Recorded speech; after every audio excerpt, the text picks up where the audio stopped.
आपको बताया अभी कि म्यू जीरो इक्वल टू होता है 4 पाई इंटू 10⁻⁻⁷ न्यूटन पर मीटर स्क्वायर, या हम इसको लिख सकते हैं mu zero upon 4 pi is equal to 10⁻⁻⁷ Newton पर मीटर स्क्वायर। अब हम संबंध स्थापित करेंगे निर्वात की विद्युतशीलता व चुंबकशीलता में। ये चुंबकशीलता हो गई, और जो विद्युतशीलता होती है 1/4 pi epsilon 0 into is equal to होता है 9 इंटू 10⁻⁹ न्यूटन मीटर स्क्वायर पर कूलम स्क्वायर। इसको हम अगर समीकरण 1 कह दें और इसको हम समीकरण 2 कह दें, तो एक को 2 से भाग करने पर, समीकरण 1 को 2 से भाग करने पर, 2 से भाग करने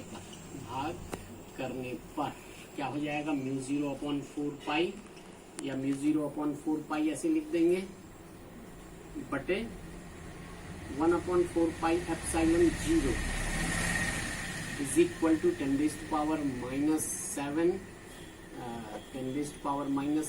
अपॉन हो जाएगा 9 इंटू 10⁻⁹।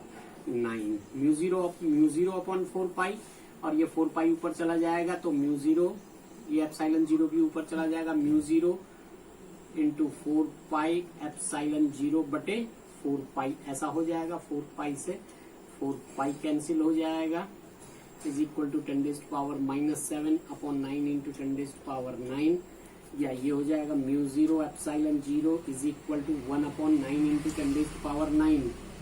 10⁻⁹ इसको हम लिख सकते हैं 3 इंटू 10⁻⁻⁹ और 10⁻⁻⁷ ये है 3 इंटू 10⁻, ये 10⁻⁷ नीचे आ जाएगा, 16 हो जाएगा। तो 3 इंटू 3 लिख सकते हैं हम इसको, 3 इंटू 3, 9 को 3 इंटू 3, ये 10⁻⁻⁷ नीचे आ जाएगी, प्लस हो जाएगी 9 और 7 16। तो इसको हम लिख सकते हैं 1/3 इंटू 10⁻3 इंटू 10⁸ इंटू 3 इंटू 10⁸। ये क्या हो गया, ये किसकी वैल्यू है, c की वैल्यू है। c मतलब प्रकाश का वेग, तो 1/c², या हम इसको कह सकते हैं mu zero epsilon 0 equal to 1/c², या c² इज इक्वल टू 1/म्यू जीरो एप्सिलॉन 0, या c इक्वल टू √1/म्यू जीरो एप्सिलॉन 0। ये वैल्यू हो गई किसकी, प्रकाश के वेग की। तो mu zero epsilon 0 is equal to 1/c², और c क्या है, प्रकाश का वेग। अब हम इसी पर आगे बढ़ेंगे। जो किसी धारावाही चालक के कारण चुंबकीय क्षेत्र उत्पन्न हुआ है, उसकी दिशा क्या होगी, उसकी दिशा के बारे में हम ज्ञात करेंगे। तो इसके एक बात तो क्लियर हो गई कि चुंबकीय क्षेत्र की जब दिशा होगी, अर्थात जो चुंबकीय क्षेत्र है वो एक सदिश राशि हो गई। अब जो धारावाही चालक के कारण उत्पन्न चुंबकीय क्षेत्र है उसकी दिशा, तो 2 नियम है इसके लिए। एक है दाएं हाथ की हथेली का नियम नंबर 1।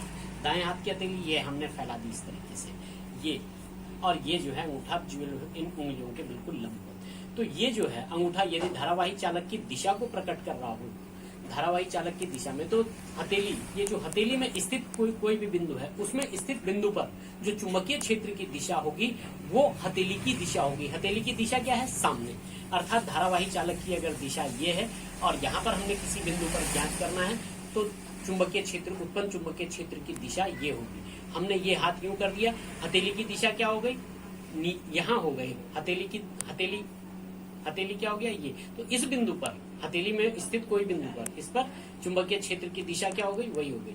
ये हमने अगर हाथ यूं कर दिया, धारावाही चालक की दिशा वही है, लेकिन यहाँ स्थित इससे नीचे अगर बिंदु है तो चुंबकीय क्षेत्र की दिशा क्या होगी, इस ओर हो जाएगी, मेरी ओर हो जाएगी, या इस। अब हमने धारावाही ये पलट दिया, हमने ये धारा की दिशा क्या हो गई, पलट दी। तो जो बिंदु ऊपर था, पहले जब धारा की दिशा इस दिशा में थी, तो चुंबकीय क्षेत्र की दिशा ये थी, हथेली की खुली दिशा कौन सी थी, ये वाली थी। अब चूंकि धारा की दिशा बदल गई, धारा की दिशा अंगूठे की दिशा को प्रकट कर रही है, तो हथेली में स्थित किसी बिंदु पर चुंबकीय क्षेत्र की दिशा क्या हो जाएगी, इधर की ओर हो जाएगी।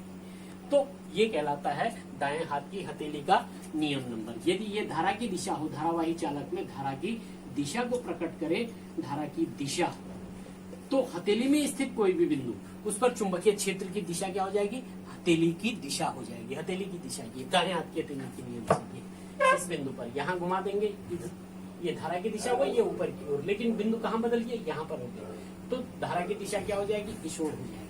इसी को हम दक्षिणावर्ती पेंच का नियम, इससे भी समझ सकते हैं, इसको मैक्सवेल का नियम भी कहते हैं, मैक्सवेल का दक्षिणावर्ती पेंच का नियम।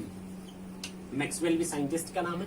दक्षिणावर्ती पेंच हम जानते हैं, पेंच आप लगाते होंगे घरों में, तो पेंच जब अंदर की ओर जाता है ये, तो हमको स्क्रू किस दिशा में घुमाना पड़ता है, इस दिशा में, और जब पेंच को निकालना पड़ता है तो उल्टा कर देते हैं। तो यदि पेंच की दिशा धारा की दिशा को प्रकट कर रहा हो, पेंच की दिशा जहां पेंच जा रहा है अंदर जा रहा है तो दिशा अंदर की ओर हो गई, तो पेंच को घुमाने के लिए हमको क्या करना पड़ रहा है, ये घुमाना पड़ रहा है। तो ये पेंच को घुमाने की जो दिशा होगी वो किसकी होगी, चुंबकीय क्षेत्र की दिशा होगी। अर्थात यदि धारा की दिशा अंदर की ओर है तो यहाँ पर कोई बिंदु है ये, तो हम इसको घुमा रहे हैं, तो यहाँ पर जो धारा की दिशा होगी, जो धारा की दिशा ये है, तो उत्पन्न चुंबकीय क्षेत्र की दिशा यहाँ हो जाएगी। यहाँ पर पेंच कैसे घूम रहा है, या ऐसे घूम रहा है, तो यहाँ पर चुंबकीय क्षेत्र की दिशा क्या हो जाएगी, यहाँ हो जाएगी। यहाँ पर ये पेंच मापी कैसे घूम रहा है, पेंच कैसे घूम रहा है, ऊपर की ओर, तो यहाँ पर स्थित बिंदु पर चुंबकीय क्षेत्र की दिशा क्या हो जाएगी, ये हो जाएगी। यहाँ पर कैसे घूम रहा है, यहाँ पर ऐसे घूम रहा है, तो यहाँ पर चुंबकीय क्षेत्र, उत्पन्न चुंबकीय क्षेत्र की दिशा